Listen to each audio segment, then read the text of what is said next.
दोस्तों, रामायण की कथा तो सभी ने सुनी या पढ़ी होगी, जिसमें श्री राम और माता सीता के जीवन से जुड़े पहलुओं को दिखाया गया है। उन्हीं में से एक कहानी में बताया गया है कि कैसे मर्यादा पुरुषोत्तम राम अपनी पत्नी सीता को एक धोबी की बातों में आकर अयोध्या छोड़कर जाने को कह दिया था। लेकिन क्या आपको पता है कि वह धोबी के रूप में जन्मा एक पक्षी था, जिसके अश्राप की वजह से ही माता सीता को वन में भटकना पड़ा था। जी हाँ, आपने सही सुना, माता सीता को श्राप मिला था। आज हम आपको बताएंगे कि देवी सीता को किस पाप की सजा मिली जो उन्हें वन वन भटकना पड़ा। वीडियो शुरू करने से पहले दोस्तों, आपसे विनती है कि हमारे चैनल को सब्सक्राइब करके हमें सपोर्ट कर दीजिए, जिससे हम आपके लिए बेहतरीन से बेहतरीन वीडियो आप तक ला सके। और है, कमेंट में अपने प्रिय धर्म का नाम जरूर लिखें। धन्यवाद। बेथला नगरी में जनक राजवंश राज करता था। उन्हीं में से एक राजा शिव ध्वज थे। एक बार यज्ञ के लिए वह जमीन जोत रहे थे। उसी समय वहां से छोटी कन्या निकलती है। इस सुंदर कन्या को देखकर राजा को बहुत खुशी हुई। उन्होंने उस कन्या को अपनी पुत्री बना लिया।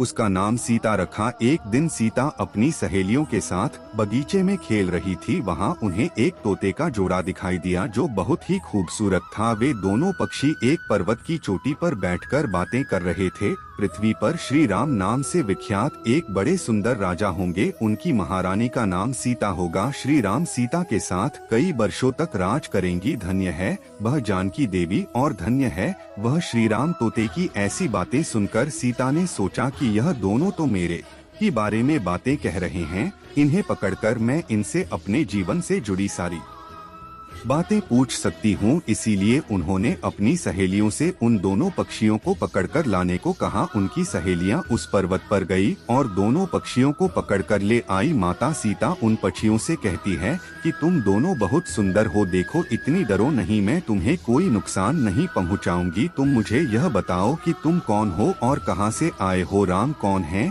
और सीता कौन है, तुम्हें उनके बारे में कैसे पता है। माता सीता के पूछने पर दोनों पक्षी बताते हैं कि एक बहुत विख्यात महर्षि वाल्मीकि है। हम दोनों उन्हीं के आश्रम में रहते हैं।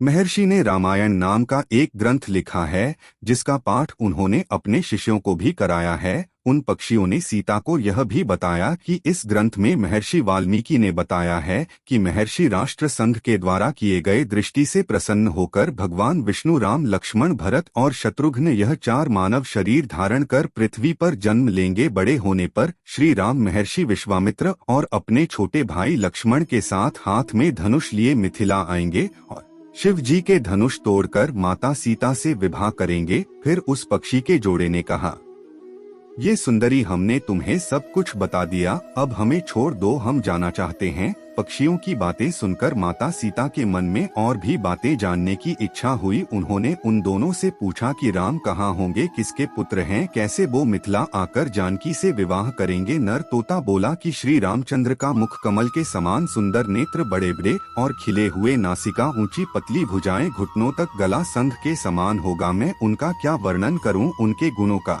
बखान 100 मुख वाला भी नहीं कर सकता। दोनों पक्षी कहते हैं कि जानकी देवी धन्य है जो जल्दी ही जो रघुनाथ जी की पत्नी बनकर उनके साथ कई वर्ष तक राज करेंगी। लेकिन तुम कौन हो। पक्षियों की बातें सुनकर सीता ने कहा कि जिसे तुम लोग जानकी कह रहे हो वह मैं ही हूँ। माता सीता उन्हें कहती हैं कि मैं तुम दोनों को तभी छोड़ूंगी जब श्री राम यहाँ आकर मुझसे विवाह करेंगे। तब तक तुम दोनों आराम से मेरे घर में रह सकते हो। यह सुनकर माधा तोता जानकी से कहती कि हम वन के पक्षी हैं, हमें घर में सुख नहीं मिलेगा, मैं गर्भवती हूँ, मुझे जाने दो, मैं अपने स्थान पर जाकर बच्चे पैदा करूंगी। आप चाहे तो उसके बाद फिर से यहाँ पर आ जाऊंगी। उसके कहने पर भी सीता जी ने उसे नहीं छोड़ा। तब उसके पति यानी नर तोते ने कहा, सीता, मेरी पत्नी को छोड़ दो, वह गर्भवती है, जब ये बच्चों को जन्म दे देगी तब उसे लेकर मैं तुम्हारे पास आ जाऊंगा। तब माता सीता ने कहा, तुम आराम से जा सकते हो, लेकिन ये मुझे बहुत पसंद है, तुम घबराओ नहीं, मैं इसकी अच्छे से देखभाल करूंगी। जब सीता ने उस मादा तोते को छोड़ने से मना कर दिया तब वह पक्षी दुखी हो गए। पक्षी दोबारा सीता जी से निवेदन की,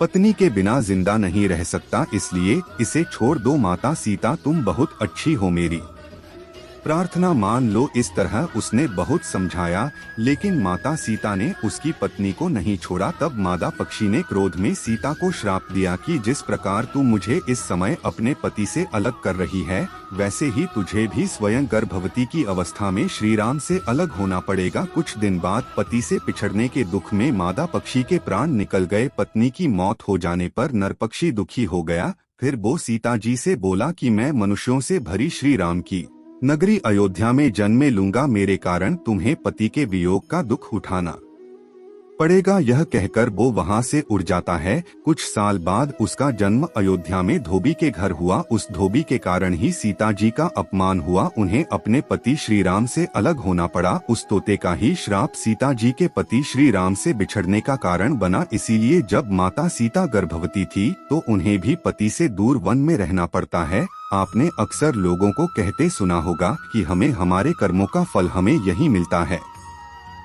इस कहानी से यह बात सिद्ध भी हो जाती है कि कर्म के फल से कोई भी नहीं बच सकता। फिर चाहे वह भगवान राम हो या सीता, सभी को अपने कर्मों का फल भोगना पड़ता है। हमारी संस्कृति, हमारे संस्कार सदा रहे।